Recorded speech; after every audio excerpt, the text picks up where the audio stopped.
Today, you might say that you are not interested. Does it concern me who is our next leader in Madeira?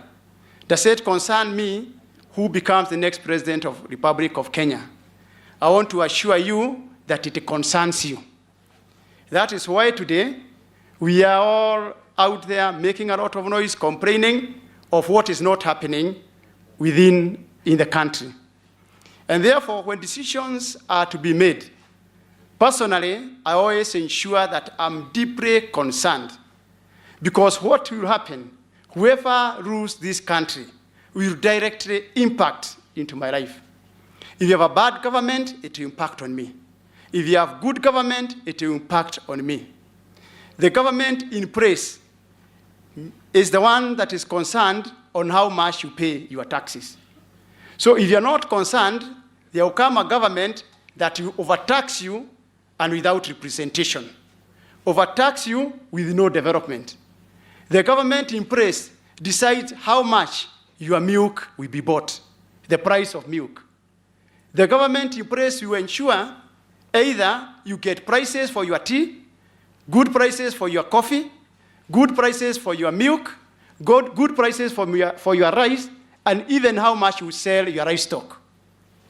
And therefore, it impacts you directly. The same government will determine whether the church will be stable. Because a bad government can destabilize the church. We cannot sit down today as a community and say, whoever becomes president, we are okay. We are very frustrated.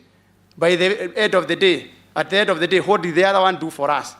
My friend, if you are not careful and decisions are made badly, if you allow politicians to make decisions today without our input, we shall regret the whole of our life. That is why you see today, Raila Odinga in public rallies criticizing Jubilee government. You see William Ruto and the others criticizing the opposition. And you ask yourself, do we have different monkeys or do we have different forests? The same people. Promises all over the country. And the promises that we were promised 20 years ago, we shall promise them another 40 years ago. It is for us to make decisions on where to go. Unamuona kama viongozi, and how can you criticize President Uhuru Kenyatta if you are in the handshake? You have been there for the last 3 years. How can you criticize President Kenyatta and you have been the same government with him? So the question is, can you give us a new script? Where do you want us to take Kenya? And that is why we said as TSP, the Service Party of Kenya, we shall be very consistent. We shall be demanding service to whoever becomes president of Republic of Kenya.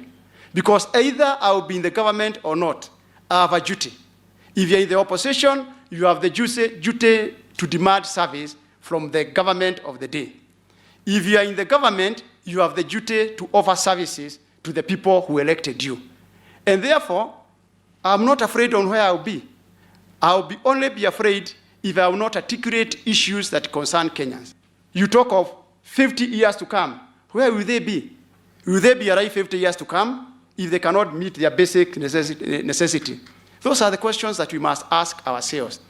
Ako ni rorere drona nitokirete ithuothe o twero ni noru tukauga ni thijwa tukerwo nitugakinya wero wa matheco tutireuria thabari no turathie ri ni atwatindika o aria marite mutito riu no moka tuhingaine umuthe tukerwo twanirire na tutireuria atiriri ithuĩ niki tukagairwo to ni tuthuire president ng'ania na ng'ania ri ithuĩ tukagaya ki ona arutwo moririe Jesu tondũ nĩ tutige kũrĩithia gũtega thamaki rĩ iria tũteithagia family itũ nacio rĩ tukagaya ki kana tiguo arutwo nĩguo moranirie ona athuri tũraiyũre karĩmbo kauga mero matige njohi na kũnyama na kũmaramara rĩ maroririe makagaya ki kana tiguo